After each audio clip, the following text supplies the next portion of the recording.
Hey guys, welcome to episode not a clue of Profit Talk. It's been a really long time, 39. I was on vacation and had satellite internet that was horrendous. So, oh, that's me. Hold on. That's fine because it'll take a minute for those that don't refresh. I wish Google would fix or YouTube would fix that. I My miss the bad. first like 3 minutes of every show every time, unless somebody does refresh and screams it in the chat. I messed up.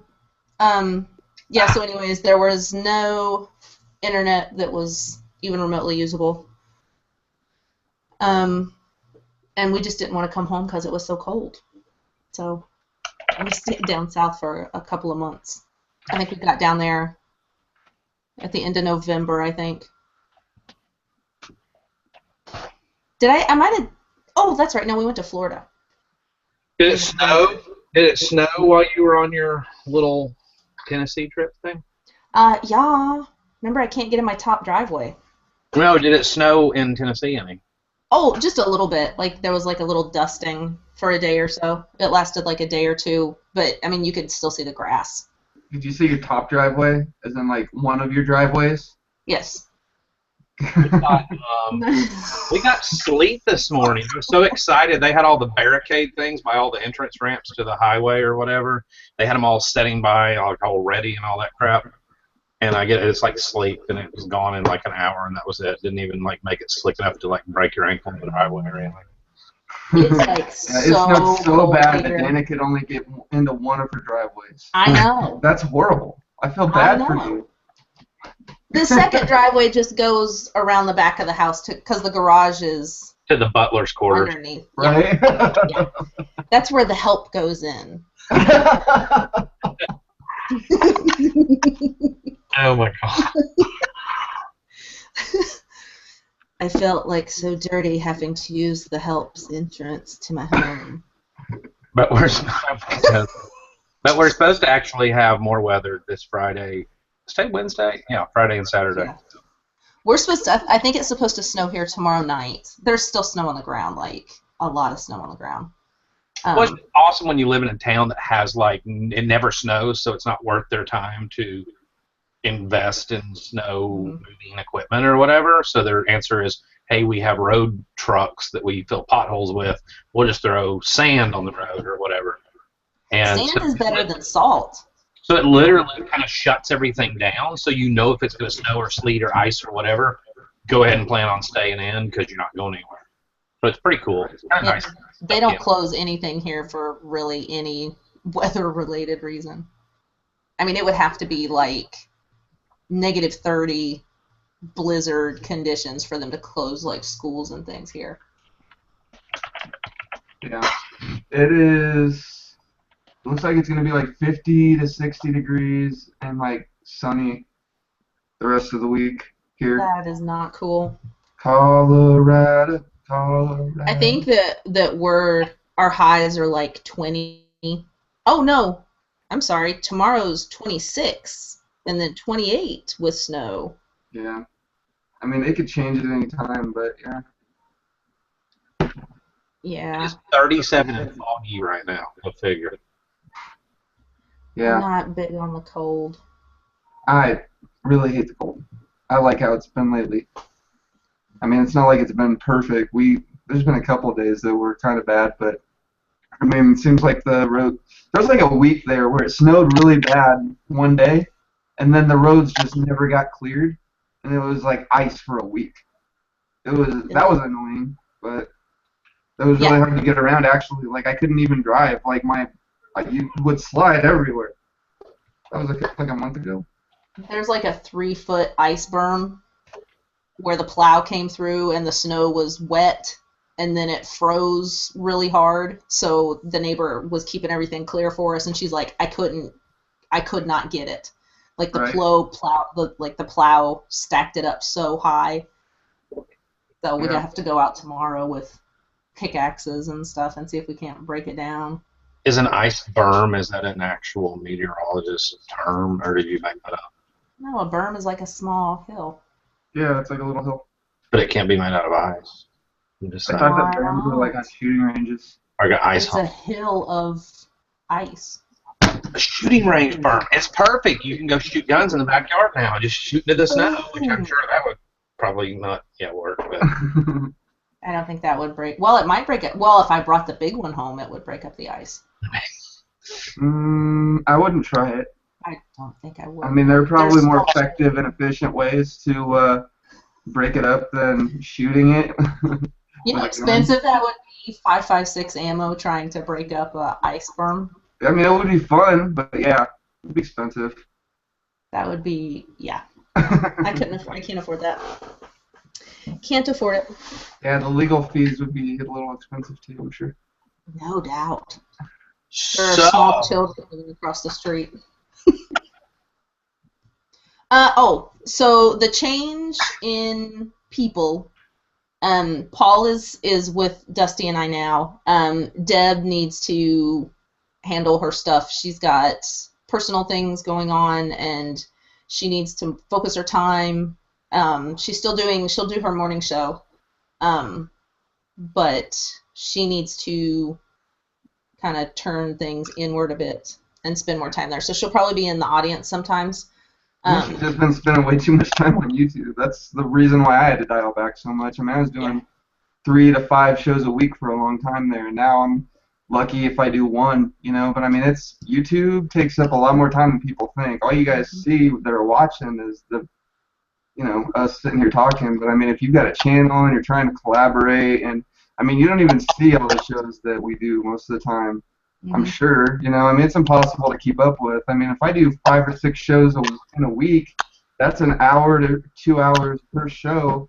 That's a lot of time. Yep. I mean, you've got to like kind of put things into perspective at some point and focus on what's important. So I totally understand. It's a time suck doing the shows. It takes a lot. I mean, besides just doing the show, you've got all the prep work and I should do prep work. I don't really do much. The amount of prep work. Any idea how much time we spend thinking about what we're going to talk about? We got 3 minutes. I know, right? Like, people that do it right, they have like a list. Chat 5 minutes before we go live. So what's the topic today? I don't know. All right. Well, let's just talk until we figure something out. Let's just talk until we get on to something. Coco Chanel said, I love the shows, but I don't see how you guys do Facebook, YouTube, etc. For me, it's kind of like a break. It can be a distraction if I'm not careful. But like today, I ran around, did a lot of stuff, but I actually listed on eBay today. Danica, you hear that? And I actually listed, and it was nice to take a break and check my messages and stuff. Or like I knew I had the show at 7. No, there's one on the mantle. And I knew I had the show at 7, and so I was listing up until then, and then I stopped and ate a chicken sandwich, and it was a nice little break. And then I'll go back. Who are you waving at? I was waving at her. She's already gone. She's been gone for like 60 seconds. Oh. There's a delay. You have a delay. No, I was over in the chat, looking at the chat. Good. We were sitting in Firehouse Subs today, and she said, I've got a migraine coming on, and she carries this medication that she can take that stops migraines or whatever. It's called Max Salt or something, but she didn't have it in her purse. So we literally had to like race home, and she took one real quick. And it actually stopped the migraines, so that's cool. But Mama not feeling good today, so. Dude, your glasses are hardcore. What? Have you not seen my glasses yet? Yeah, but I didn't pay attention to how, like, Magoo they are. They're amazing. I love those glasses. I don't know that was a compliment. Good God, what a Magoo. Like, you know how Mr. Magoo's glasses made his eyes look really big? They're so hipster. It's awesome. These aren't like Walmart reading glasses. They're only a point. Well, I got to get my glasses on to see what they are. They're like a 0.25 or something. They're like the lowest reading glass you can buy. Put them back on. It doesn't even say on them. I mean, they can't. Do they make me look like? I don't think they really do. They don't magnify that much. Look. See my finger? I But think it really makes the the screen, like, I didn't realize how blind I was until I started wearing them, and then all of a sudden I'm like, holy crap, I can see stuff now. Yeah. Everything's so clear. Yeah, it's pretty bad. But now my far vision, whatever the hell you call that, is starting, like, watching TV and stuff. I'm like, okay, it's bad. So, of course, I don't even think there is anything such as vision insurance anymore unless you work for a company. And even then, it's kind of like dental, where it's Right. like 50% copay, up to $1,000 is the most they'll spend on you in a year, and blah blah blah. We had a dental back on this year. We somehow we got knocked out of it this last year, but we had a dental back on through Blue Cross. It's $46 a month for Tristan and I, and I'm like, that's 46 times 12, what is it, like $600 a year, and it's exactly like that. They cover like $1,000 or $1,500 with some horrible copays. I'm like, is that really worth it, or could I go in and negotiate cash prices and probably come out a whole lot cheaper to go to the dentist? It's getting close to Christmas, and your kid's probably been bugging you for that Xbox One. What do you say? I can hook you up. You get me these teeth fixed. That's right. I am going to do some eBay stuff. I was about to say, let me guess, you listed on eBay while you were gone. I didn't. And you blamed it on the internet. Right. No. I don't know though. Everybody's complaining about the postage rates and things like that. I don't know if I want to mess with it. Yeah. I was reading somebody's post again today. Well, and what you said, Paul. Oh, somebody asked if we introduced you. That's Wait a minute. Who doesn't know? Need an introduction first of all. I was like, well, I know. That's what kind of caught me off guard. I was like, Out of This World Resale. Did you guys introduce Paul? Maybe I missed it. Go ahead, introduce me, Danica. This is Paul. He's my friend. The Resale Ronin. That's awesome. This is Paul. He's my friend. What more do you need? Then he's my friend. No, Paul's the Resale Ronin. He does the Reseller Wake Up. Oh my God! I figured everybody knew. The sriracha sauce has been there the whole entire time. I just did this today because I realized it was a giant crap hole, so I stuck that up there. Everybody's asking, and my sriracha and my moonshine and liquors are now over here. It looks a little neater. I mean, I'm not into the whole like studio look or whatever, but it's either that or I could get, I don't know, some big backdrop. Like, I don't care, but I got to looking at it today when I was doing a video, like a haul, what do you call it, like your sales results video or whatever. And I was looking in my screen and I was like, wow, there's a lot of crap back there. That really looks bad. It doesn't look a whole lot better now, but it's a little less embarrassing. Yeah, so they're asking about the changes. Basically, the postal rates just went up again. They do it every year, but this year it seems like it was actually significant. Like, most of the time it goes up by like 20 or 30 cents, Like, if it used to cost you $9 to ship something, now it costs you 10. I've been shocked. Like, it's affected my, like, some of the sales that I made. Like, I took a best offer on this little radio that I had, and I thought it would fit in a medium flat rate box. It was just barely too big because the handle got in the way, and it was like, so I was like, all right, I'll take $20 for it. I got it for like $2 at the weigh and pay or whatever, and it ended up, I get it, and it was it ended up being like $16.89 to ship priority for a 4-pound box. Holy crap. And I was like, because it barely didn't fit in the medium flat rate box. And I was like, what the hell is this? And of course, like, so the guy made a best offer, and when he did, he changed the standard shipping to priority shipping, and I didn't notice it. So I was just like, whatever. I'll just break even on that, I guess. But I mean, that little stuff like that, it's like, this is kind of annoying. Like, I do a lot of smalls, a lot of like DVD discs and stuff. They're like 3 ounces or less. And I mean, it went up like 70 cents or something like that. Well, so is there not a discount anymore? Well, the price is the same on eBay for first class as it is on Amazon because I've been doing a lot of merchant fulfilled. I just buy my shipping through Amazon. Is it maybe my mic is just. Kind of like a popping noise, kind of like if somebody was spitting into a microphone or had their mouth. You know what I mean? I thought it was just me. It might I be can only hear it sometimes. It's Yeah, not. my mic cable's a little loose sometimes. Maybe that fixed it. Is it still doing it? I don't think so. I didn't hear it that time. You're not talking. Okay. Just kidding. You're so stupid. But yeah, it seems like Amazon didn't used to give you a discount, but they're charging the same for shipping as eBay does for the little first class stuff. But I don't sell anything on Amazon except video games, merchant fulfilled. I Well, just went ahead and tried it. I took all of the video games that I was planning on sending in to FBA, and I just hadn't gotten around to it, and I was having issues with list label ship, which is usually what I use to scan them in, and I didn't want to pay for inventory lab this month for just one shipment because that's probably all I'm gonna have time to do. So I decided to try merchant fulfilled, and I started putting them up, and they started just selling right away. Like I'm just like, why would I even bother sending these into FBA? Yeah, you get a couple dollars more, but I mean, I'm still making money. I'm still selling them for a profit, good profit. And it's immediately on your PayPal card, which you can turn around and go buy more crap the next day. You know what I mean? That's what I like, is the instant.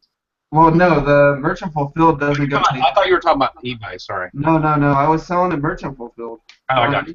Which I mean, I'm liking it honestly, but and then you make like $2 per item on the shipping because you get to charge. It ends up being pretty close. Like I get a couple bucks more on FBA, but it's not enough to warrant like all the extra stuff, printing a barcode and putting it in a box and taking it to the UPS store and waiting a week and a half for it to get into inventory. I mean, I'd rather just sell it a little cheaper on merchant fulfilled because the stuff sells. I didn't realize. I mean, it's easy anyway. I mean, I've got the shipping materials to ship that kind of stuff. I used to do all of it on eBay. I mean, I was selling hundreds of video games a month sometimes before I switched to FBA. But I think I'm going to start doing a lot more of the Merchant fulfilled. What was that? Somebody made a comment. Neil Sullivan said, sorry, hate to rant, but with the postal raise, if you're not charging shipping, you're nuts. Sorry, Dusty, it takes time and materials. I mean, with me, and that's a whole, I was actually talking to somebody about this earlier today. With me, it really doesn't make any difference. I could charge $75 plus $25 shipping, or I could do $100 with free shipping. It's the same amount of money. And then people will argue about returns. I mean, my return rate is less than 0.5%. I probably get one return out of every 200 items. So it's not really, that's really a non-issue for me. I mean, now if you were selling clothing or something that got frequently returned, or stuff that has a higher rate of return, then I could see that. I'm trying to think. It's been probably close to a year since I had a clothing item returned. I don't sell a ton of clothes. I mean, maybe twice a month, I'll get a wild hair and I'll list like 20 or 30 clothing items. And I mean, so it's probably about 20% of my eBay, but I mean, I sell like 5 or 6, 10 clothing items a week probably, maybe more actually, and I never get returns, like never. But you just put good measurements in. But yeah, as far as the shipping, I'm like you, Dusty. I don't care. I know how much shipping or how much it costs to ship stuff. I was just shocked at how much more it costs. Oh no, I totally agree. Because I'm used to doing exactly what you said. I know how much it's going to cost to ship it anyway, so I can guesstimate really well. Right. And with this one, like I said, I thought it was going to fit. Having to kind of relearn. I put it in there, and it was just barely too big, so I couldn't get it to. I couldn't make it work. And when I switched it over to regular priority, it's like crap. But I mean, I charge shipping sometimes too. You know what I've been doing lately? If I have like a big item, like if I'm trying to sell like a big Sony boombox or something, I'll put the shipping at like $4.95. And then that way I can put the starting, like what you said, you can either charge $20 plus $20 shipping, or you can charge $40 with free shipping, or you can charge $35 with like $5 shipping, and then it comes in a little bit under the free shipping. Right. but it still looks like you're not charging a lot for shipping. So kind of that, like it kind of gets in the middle there where it makes everybody happy. I feel like I've had pretty good luck on that, like just splitting the cost of shipping basically. I mean, my biggest thing for not doing shipping is because A, it's the same money either way. B, if we as resellers that ship on a daily basis are amazed at, oh my gosh, it's now like I shipped some to Kentucky. That's like Alabama, Tennessee, Kentucky. It went to global shipping. Normally a 3-pound package would be like $6 and something. It's basically goes at about the 1 pound rate. It's now like $8.62. That's a huge difference. If we as resellers are going, holy crap, the average person in the public has no clue what it costs to ship stuff. Right. And I've said this before, that comes from working at my dad's UPS stores. 99 out of 100 people that walked into that store have zero clue. They think you can ship stuff for $2. Yeah. The public that doesn't ship on a regular basis has absolutely no clue what it costs to ship stuff. So my thinking, and this is why I do it the way I do, number one, it's the same amount of money either way. Number two, I don't want to run, somebody go, wow, I don't want to get into arguments about how much I charge it for shipping, or them to think it's too high, or think it's ridiculous, blah, blah, blah. It's just easier. It's just easier to put total price. Here it is, free shipping, make an offer, whatever. I'm still going to make money. Mm-hmm. And I don't feel like I'm leaving any money on the table. I'm happy with the offers I take. And then when I do best offer, if I get an offer on stuff, I can also look at, I look at every single time when the offer comes in, where are they at? How much is it going to cost me to ship it to there? Yes. If a guy in California makes a kind of mediocre lowball offer, I'm probably not going to be as likely to take it as I am the guy in Montgomery, Alabama, 100 and 200 miles away, that I know it's not going to cost much to ship it there. Yeah, I mean, that's usually what I would do. And like I said, this time I thought for sure this thing would fit in a medium flat rate box, so I was like, all right, it's going to be like $12. What did it go from like $10.40 at 5 up to $11.60, I think, for a medium flat rate? I mean, that's a pretty big chunk. I mean, that's like 10-12% increase. If they keep doing that every year, then I might, yeah. But, I mean, I stick mostly to smalls anyway. Most of the stuff that I sell is like little 3, 5, under a pound. I'm glad that they changed first class to a pound or less. That is actually going to be a money saver. Midwest MSC said I've done it both ways. I think customers like to know what they're paying for shipping. I think customers like to know what they're paying for shipping. They know there is no such thing as free shipping. I mean, yeah, I've heard that argument for a long time. People should know there's no such thing as free shipping. But I'm telling you, if you tell somebody that's in Kentucky that it's going to cost me $9 to get that 3-pound package there, most people are going to go, no, you can ship it for a lot less than that. The people that aren't in this business, because they have zero clue what it actually costs to ship stuff. Yeah. But, one of the tricks I used to like to do is make, you do the hidden postage when you ship stuff. I like to make it show it if it ends up. Back when I charge shipping, if it goes way over, I make sure that I unclick that so they can see that, here's how much it actually costs. I never thought of that. Passive aggressive. I should have done that today. Yeah, like you charge $9.95 shipping, you go to ship it, and you're like, oh crap, that went to California, it cost me $12.95 or whatever. Then unclick the hidden shipping thing, and then it'll show up on the label. Yeah. Dang, that shipping was a good idea, or a good deal. All right, so I know Danica loves eBay talk. Well, no, I mean, it doesn't bother me because so many people do it. I just hate it. Because it sucks. No.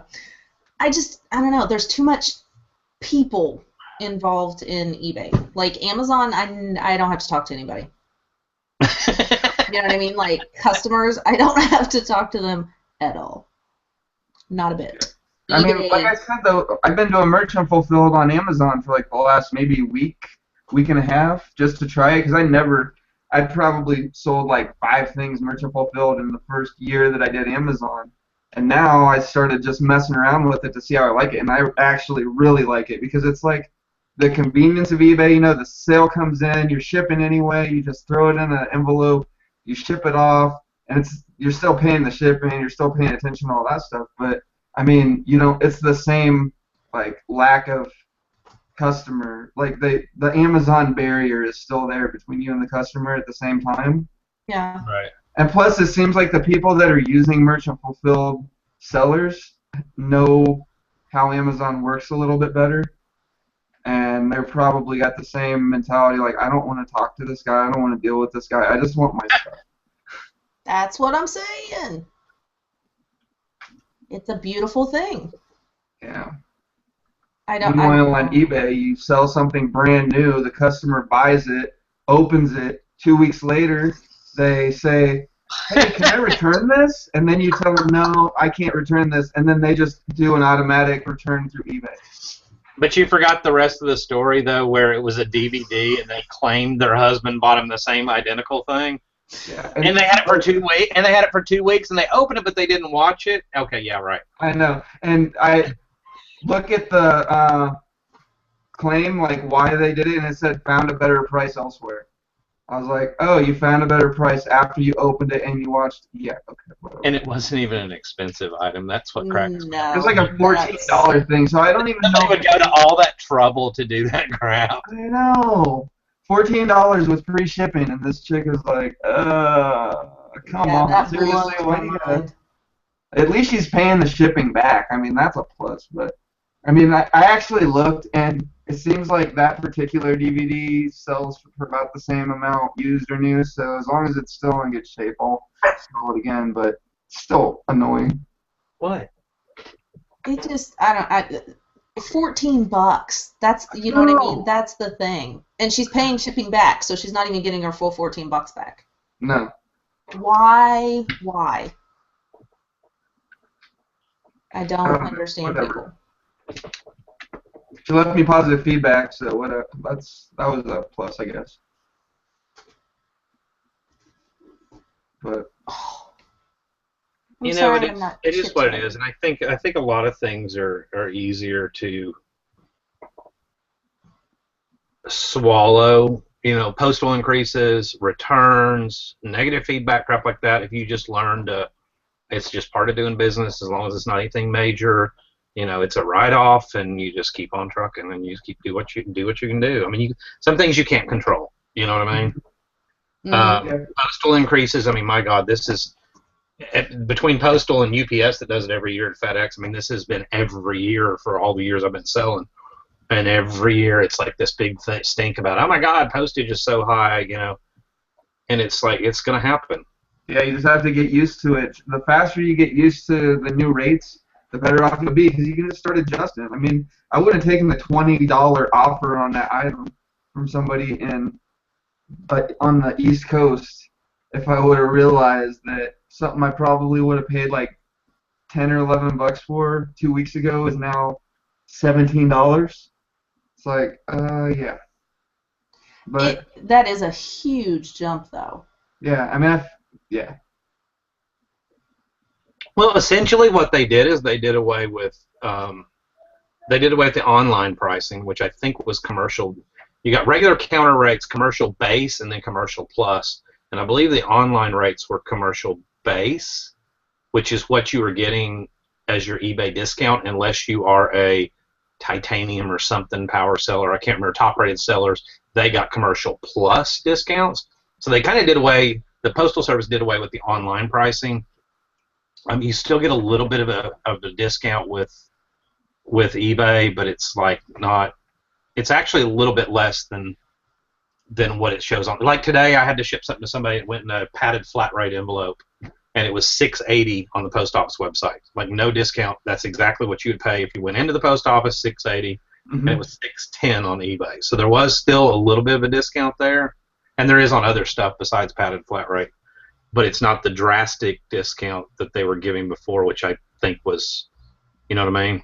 I already missed that. You know, it's like $21.97 with your 89% discount. It's $6.50. It was never that good, but you know what I mean. There were some of them though that I would ship, and I'd be like, "Wow!" It was like one time it was like 67% discount or something. I was like, "What the hell?" I know.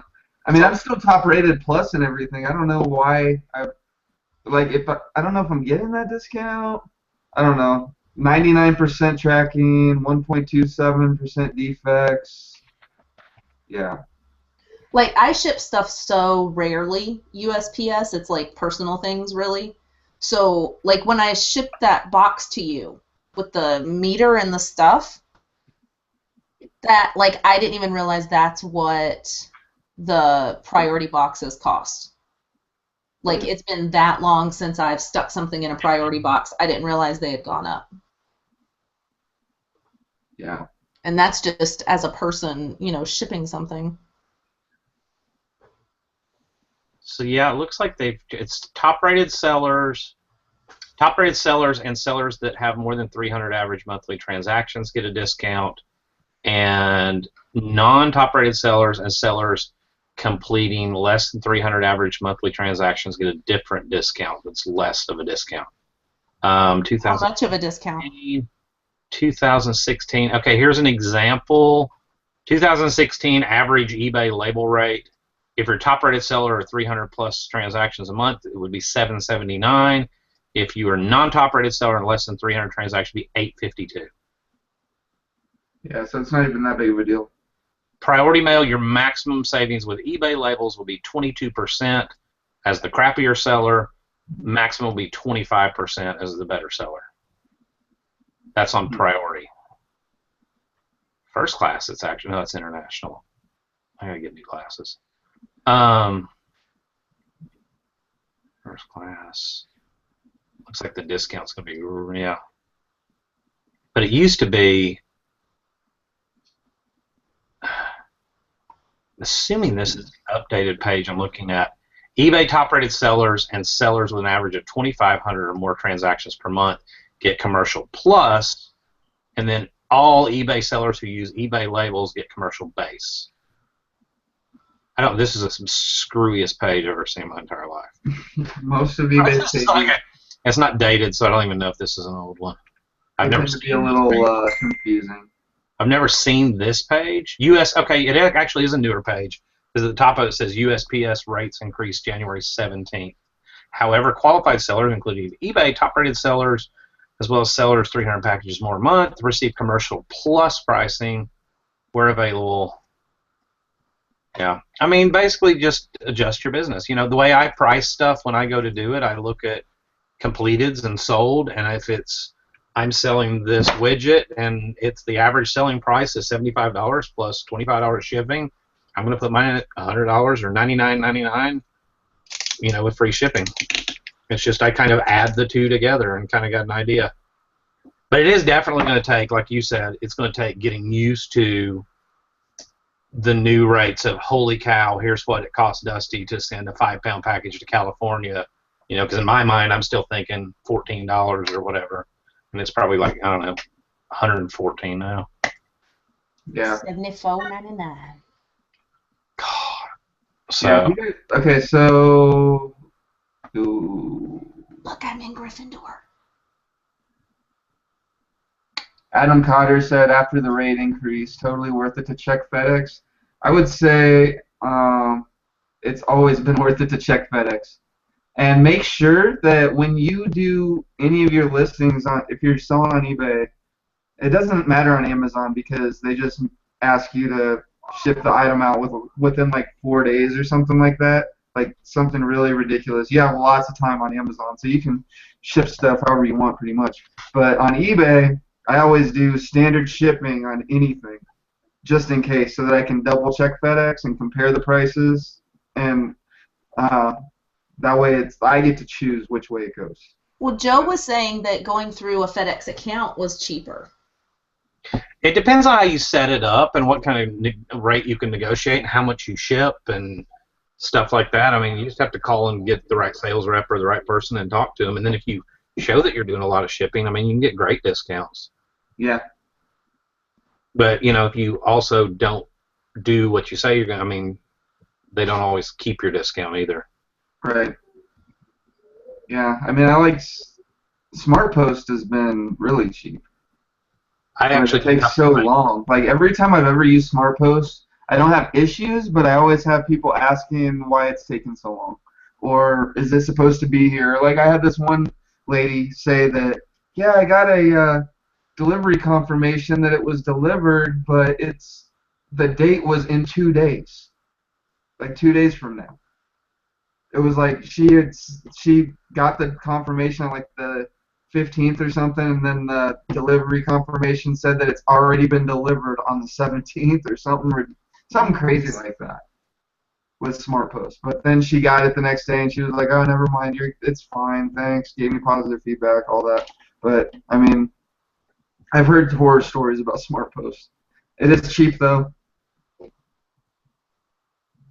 I would almost want to change. I would almost want to make sure that I'm using economy shipping if I was going to use Smart Post just in case. But FedEx, yeah, they're fast. I've never had an issue with regular FedEx home.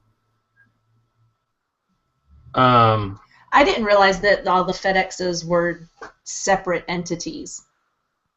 The home delivery they buy their routes. They're self-contracted or subcontractors. Yeah, I didn't realize till we had to return that stuff. I didn't realize that they were all separate. That like FedEx Ground and FedEx Home delivery are two different. They're two different. Well, that's the thing. Like you have to make sure when you're picking a FedEx, like your choice, if it's a residential delivery, you have to mark it as residential and have it shipped as home, because if you pick regular FedEx Ground and it ends up like not being, it ends up going to somebody's house, then you might end up getting some huge chunk tacked onto your FedEx bill at the end of the month. I mean, when you agree to pay, or when you pay your FedEx thing, like when you pick FedEx on eBay, like when you're shipping something or whatever, I'm saying like way too much. But when you like no what? But when you pick FedEx and you don't pick, like it gives you the option between ground and home. If you try and pick ground and it ends up being residential, then they'll just charge you more when you get your bill, and you might not even see it if you don't check that invoice. I mean, it's really easy not to bother, but you think you're going to pay $20 to ship this thing, and it ends up costing you $25 or $30 or whatever, and you don't even find out until the end of the month, because that's when eBay bills you for FedEx. I mean, you got to be kind of careful with them. It's a little weird the way that eBay handles FedEx. I just didn't know that everything was like completely separate company. Okay, so Joe Panico just said that it was an extra $3. I didn't realize that it was like a straight up $3. I knew UPS was $3 for residential surcharge. I thought FedEx was more than that though. I thought they were like $4 something. Yeah, I thought it, like when I double checked a couple of times before I knew that. And I was like, why did I get charged so much more? It seemed like it was like $4 or $5 with FedEx. Maybe it depends on if it's through eBay or not. Well, I do all of it through eBay. No, I mean, because Joe said he does it through FedEx. Oh, okay, yeah. Maybe that's what it is on his account. He does a lot of computers and stuff. I think he sells like used computers and refurbs and stuff like that, and those are big and heavy. So I could see why he uses FedEx quite a bit. I know Chad uses FedEx all the time. He talks about it. He said he was just quoted that at his FedEx drop-off. Okay. Interesting. I just never messed with FedEx much. God. It usually comes in. The stuff that I send FedEx or FedEx Smart Post is usually the heavier stuff that's going farther away. That's where it usually ends up being more beneficial, that I'll actually check if it's a heavier.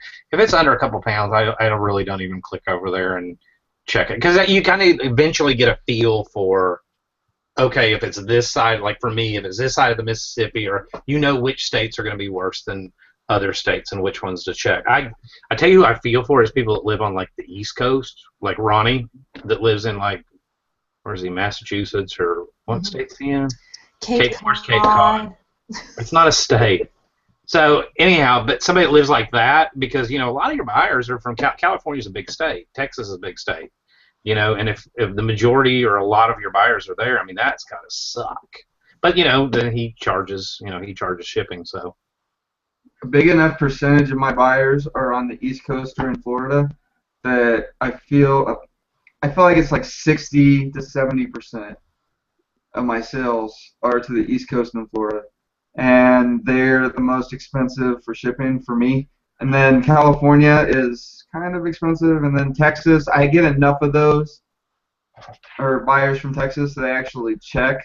But if it wasn't for Texas and Arizona, I wouldn't even bother. I would just assume that it's going to be the highest priority rate 90% of the time because, I mean, I get like one sale a month from Colorado, if that, and like surrounding states. But it seems like Texas, California, Florida, New York, those are the ones that it's just like big percentage.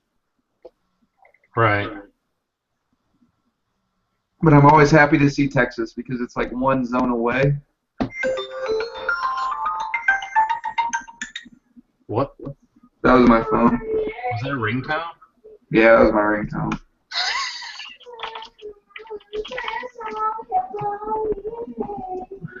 What is that? What's what? Who is singing? Oh, my daughter, Caitlin. It's awesome. Is she belting? Is she belting it again? Oh, good thing Frozen's not on. You guys want to hear some? You would be able to hear her from upstairs. That is awesome. I was like, is it? I thought it was like on TV or something, and I was like, Yeah. am I hearing that? Well, Am I this not? is supposed to be a good mic that you're not supposed to be able to hear from that far, or like a separate room. I mean, she's like in the living room, but Is she like really belting it out though? she was belting it for a second. That is awesome. Tell her Yeah. to sing it. I've got a Smart Post package I shipped yesterday. I'm actually going to track it. Let's see. Anticipated ship date. Yesterday. Awesome. And it hadn't moved. Sweet. Or if I need to track it through that was track it through FedEx, which, yeah. So it hasn't moved from. Wait a minute. Postal product, USPS tracking. It left the post office yesterday, and that's all it shows. I had to track it through the USPS and not through FedEx. I don't remember the last time I clicked on a package to track it. I have a tendency to just kind of like trust that it's going to get there. My mother-in-law learned a lesson about using first-class shipping. Like she sent something out December 17th to go from Florida to Tennessee, like northern Florida to middle Tennessee. And it finally showed up when it showed up on the same day as her replacement presents in January, like January 10th maybe. They both finally showed up. Wow. Yeah, a first class packet, and it was like a big manila envelope. It had like some T-shirts and stuff in it, so it wasn't like a tiny little card or something that could easily get lost. Right. Well, this happened probably a year ago at least. I had a package go out, and 2 weeks after it was supposed to show up, like it was scanned in on a certain date. This guy messages me, he's like, "Where's my thing?" Blah blah blah. I was like, I checked tracking, and it was stuck in a certain state. Like it was going to Florida or something like that, and it was in like Alabama or something like that for a week and a half or something, and it took another week to get to him. But it was a gift, so he's like, it needs to be here by a certain day, or I need to get a refund so that I can order it in time to get it. I was like, I mean, I can't control the post office. Don't know what to tell you. Yeah, well, that's what I was telling her. I was like, don't ever send anything first class.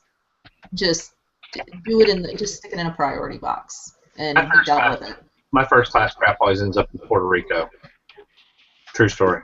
Seriously? Oh yeah.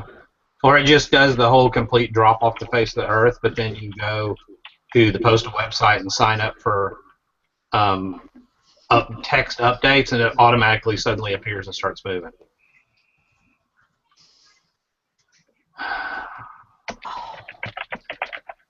My head hurts. Yeah. So. No doubt. So. I was seeing if I realized I hadn't checked the chat in a while. Oh, they're still talking about shipping.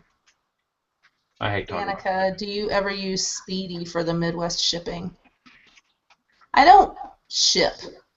Like, I ship to Amazon. So UPS. So I use UPS labels through Amazon. That's it. That is what I do. I The only time that I use UPS is when I'm shipping like shipments into Amazon. Yeah, I know, right? I think I actually had something delivered to me through Speedy. That sounds really familiar because I was like, what the hell is that? Yeah. But he said they only cover 4 states, but they beat everyone for pricing.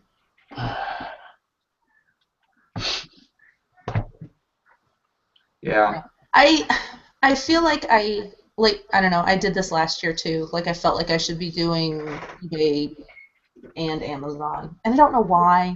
Because every time I do list some stuff on eBay and it sells, then I'm just like, oh. Is it the shipping part you hate? No, that's fine. It's people ask questions and and that's fine. It takes. So you basically got spoiled by FBA and. Yes. I don't get that many questions. I get questions about everything. I really don't get a lot of questions. And I take like 50,000 pictures, and descriptions are freaking descriptive, and it's like, why are you talking to me? Are you selling it? Never mind. Am I selling what? No. No, I mean, like, even, like, Thomas the Train stuff. If you're buying vintage Thomas the Train stuff, you know exactly every freaking thing about it. And they would ask me, like, stupid questions about it. Like, is this the one that, or, does it do this? Well, did I say it doesn't do that? If I didn't say that that's broken, then yes, it's going to do that. I have this. You're selling some vintage stuff that has very specific questions. I mean, I don't know. Like, I can understand when you get into really highly collectible stuff, collectors want to make sure that they're getting exactly what they want. So if you can answer those questions, then they feel more comfortable buying the product from you because they know that you know how to explain it. You know what to look for. You know what, but they don't know because you know how many times I've been burned by idiots that have no freaking clue. Like they find something they find a bag of Warhammer figures at a thrift store, and then they just like try and set them up all nice and neat and do as much research as they can in 10 minutes to figure out what exactly they're looking at.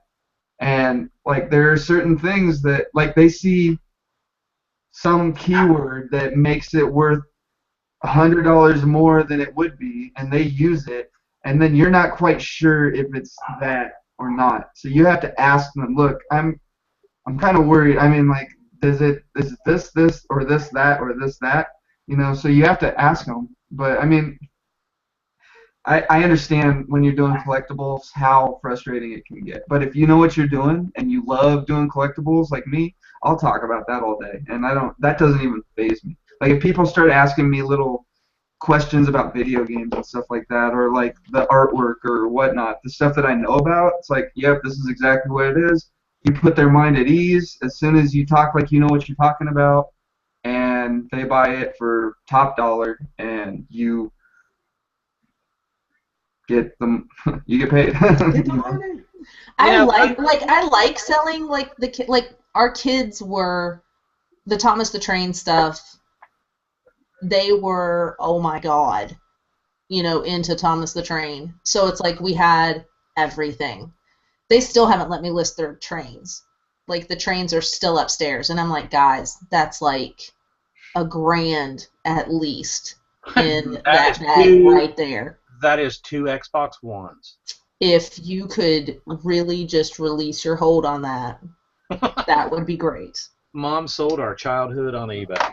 Well, John, like, he had, when they were kids, they had, all of the original Star Wars toys, the action figures, the Millennium Falcon, everything, and all of the stuff for the like old Transformers things, and they would like they sold them at yard sales when they were kids. And he sees what those things are worth now, and he's like, "Oh my god, so much money." So I'm kind of like, should I save? Like their Thomas the Train, the engines themselves, should I save them? Or should I just go ahead and sell them? It's not as much money as you think. Okay, so when you see, like, what's that toy hunter guy on Spike, is it? I don't even know what channel he's on. But, I don't know that one. Huh? I don't know that, the toy hunter? I don't know. There's some collectible toy guy that goes into people's houses and, like, goes into these super nerd toy collections and always can pick out like the one thing that's worth $1,000 or something like that.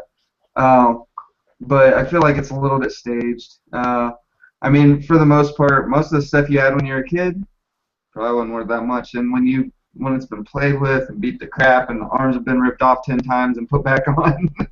Oh yeah, no, they had, like, they still had stuff that they still had the boxes for, and the toys were, and it's like. Yeah, in that case, yeah, that's. We even have the Godzilla that, like, his tongue comes out like the fire and he shoots the fist. Like, my kids, no that's idea in our. what you're talking about. Oh, you've never seen that? He's like, I don't know, he's like 2 feet tall or something, and like I think it's his left arm. If you push the little button, it flies out at you. It's so cool. I don't think there's ever been a Godzilla movie. I have no idea what it was supposed to be for, but it's like if it was this certain toy maker, and that made it worth more than all the other ones.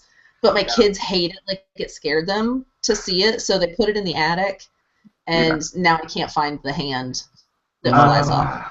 Yeah. My mom sold all my Star Wars toys. Watch the 2-foot tall Godzilla is worth $5. The hand is worth $7,000. Pretty much. Because everyone loses the hand. Yeah.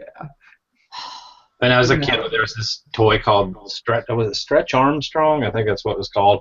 And he was like this little, kind of like the big G.I. Joes, but you could pull on him and yank him, and you can't. They're hard to find now because every kid wanted to know what was inside of them. They were like those memory balls. You know what I'm talking about? That you're like, ooh, and they go back to their regular size or whatever. You squish them, and so every kid poked a hole in them. So now you can't find one without a hole in it. I don't remember that.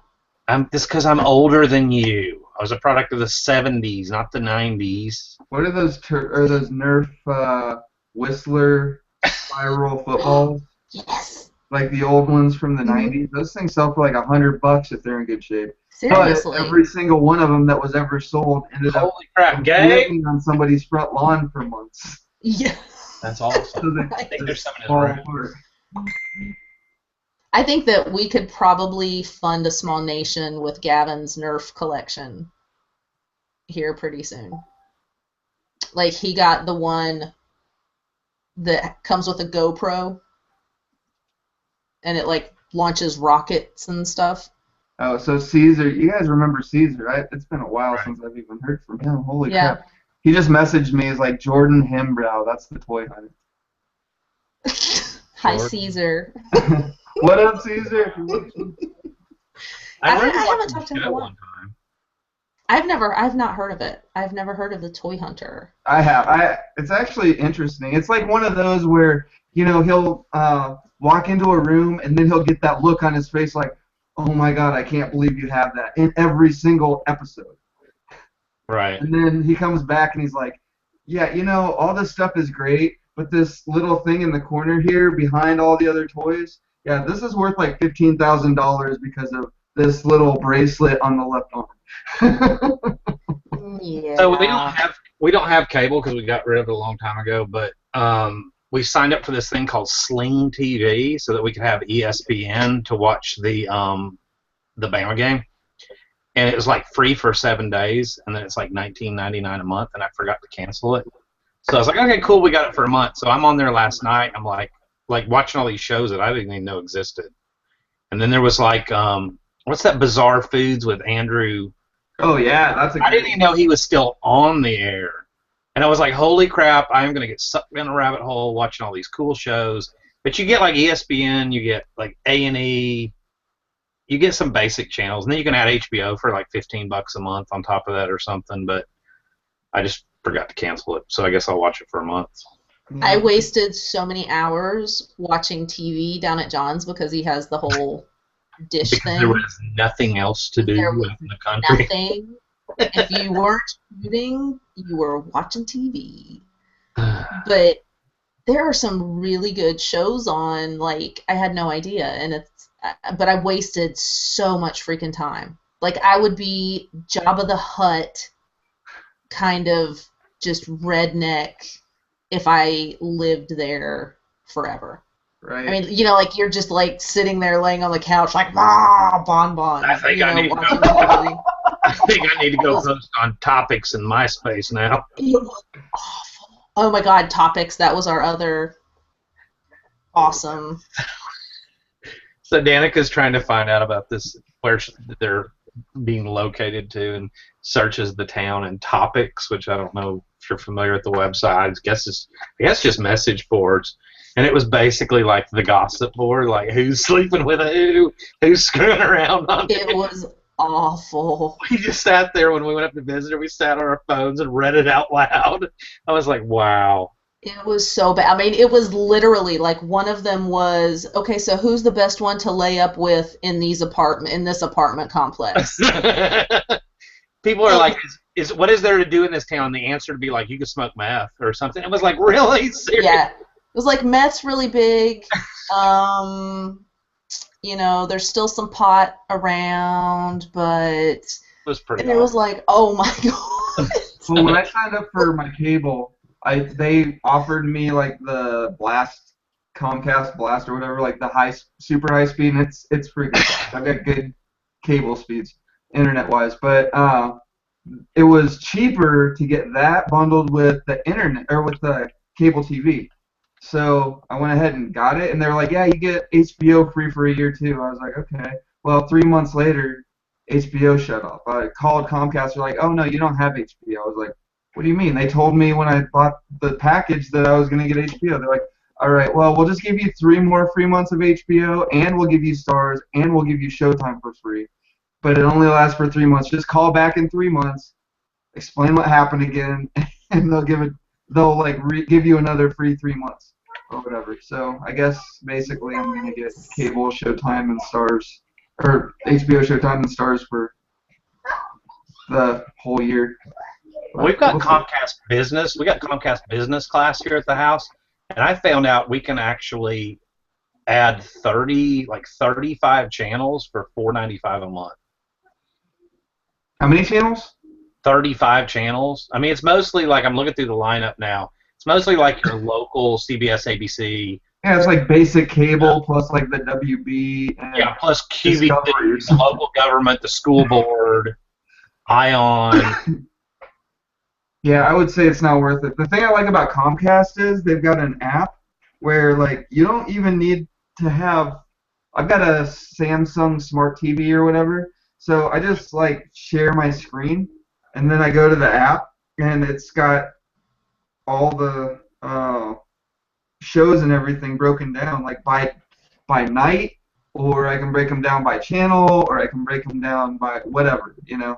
And that's cool. Yeah, the TV Go, that's what it is. But it's kind of like Netflix, but it's got all the new stuff. But yeah, it's just like you pick whatever you want to watch. I can watch, like, where John has the whole satellite thing, I can watch everything here. But I'm trying really hard not to do that because I don't want to spend all day. I very rarely you know what I watch mean? TV. Like, I don't want to spend like my night watching TV or something. Yeah, like this morning I woke up at 2:00 a.m. and I could not get back to sleep. I laid there in bed for an hour just trying everything. Couldn't get back to sleep, so finally I'm like, screw it, I'm up. I get up and I had a bunch of stuff like in a few boxes of things for FBA in the living room that I needed to sort still. So today was like the first time that I watched TV, like sat down and watched TV in probably a month. But I was watching it. Z Nation season 2 came on, so yeah, I was like, yeah. I mean, my thing is anything that I want to watch, for the most part, I can find streaming. Yeah. With the business, the reason, I think I've told this before, but the reason we had to switch to Comcast Business Class is because Huntsville's a test market. They started capping data with residential, and I kept getting charged these overages every month because everything in our house is streaming. Roku boxes and computers and Google Hangouts and Xbox Ones, and everybody's got an iPhone or an iPad. And I mean, it's just we were using so much data, and so I called them, and they're like, "Well, your other option is to go to business class for $99 a month, but instead of 35 meg downloads, 30 gigs, megs, 35 meg download, you get 55 meg, and their customer service is a whole lot better. If you have any problems with business class, they have somebody there in like 3 hours. There's no waiting until the next Tuesday or whatever. They answer the phone immediately, and you get somebody that's not outsourced. So, we do everything through streaming. I mean, if I want to watch something, I'll find it online. That's what we do. We haven't had cable in forever, but John, since he had to do the satellite internet, it was cheaper to do it with satellite TV. Right. But so I broke down and bought a 4K TV over Christmas. And now that I have like a super ultra high definition TV, having streaming that's like ultra HD pays, because you try and watch like a YouTube video on that TV, you're just like, God, I can't take it because it's all grainy and it's clippy, and but yeah, when you're watching like Netflix or something, you're like, I can touch the guy. This is amazing. Oh. Yeah, so having like the really good apps that do legit like stream in the highest definition, you can tell the difference big time. And I'm a whore for that stuff. So when I do want to watch TV, I want to watch a clear picture with clear sound. Dustin Sodders asked what I check for when I'm looking for Bitcoins, and so elaboration. Like if I find old hard drives or something, I always just like plug them in and check for a certain file. It's wallet.dat, wallet.dat. If somebody was ever like a Bitcoin miner or something, that's the file that the Bitcoins would go to if they actually managed to get some. And if you find some, have you ever? I remember you talking about that. Have you ever found any? Nope, but someday I will, and I'll be a freaking millionaire overnight. There you go. I feel like that I have a better chance of finding an old hard drive with like 50 Bitcoins on it worth $1 million than finding like a Picasso or a Renoir or like a winning nice the piece lottery of artwork or something ridiculously overpriced. Like that's the thing that I know what to look for, So one of these days, and someday somebody is going to be watching this or watching one of our YouTube channels. They're going to hear me tell them about it. And they're going to find like $2 million in Bitcoin. They're going to be like, dude, thank you. Here's $100K. At least I hope so. That's what I would do. I would totally do that. I would totally do that if somebody gave me a tip like that and I would have had no idea any other way. I'd be like, I need to find this guy and give him a big ass chunk. Heck yeah. Especially like that. Like you never would have known otherwise. Be like, dude, take my money. Okay, but we're over, so I'm gonna call it because my head is thumping. Moonshiners, I love moonshiners. Tonight was a special night. We're not moving to Wednesdays or anything. We'll do a show Monday night, at 7. So I'll kind of waiting on Dusty. I had to check on. I was wrapping everything up. I was telling him that we're not changing to Wednesday nights. That we're still on Monday nights, and I'm home, so we're back on now. If you have anything that you want us to talk about or whatever, just put it in the Profit Talk Facebook group or comment it on a video. Are you doing a show tomorrow, Paul? Yeah, I'm doing a show tomorrow. Okay. You guys gonna be on? Yeah, I'll come. Yeah, I'll be on. What time is it at?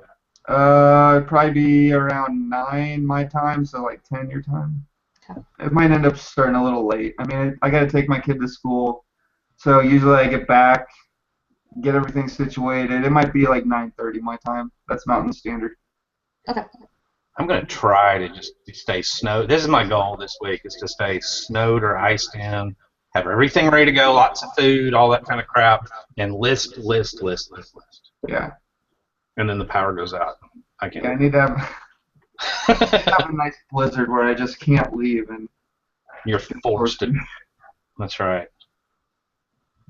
Okay, so we will see you guys in the morning around 9:30. Paul's time, 10:30 Central. Thanks for watching. Bye.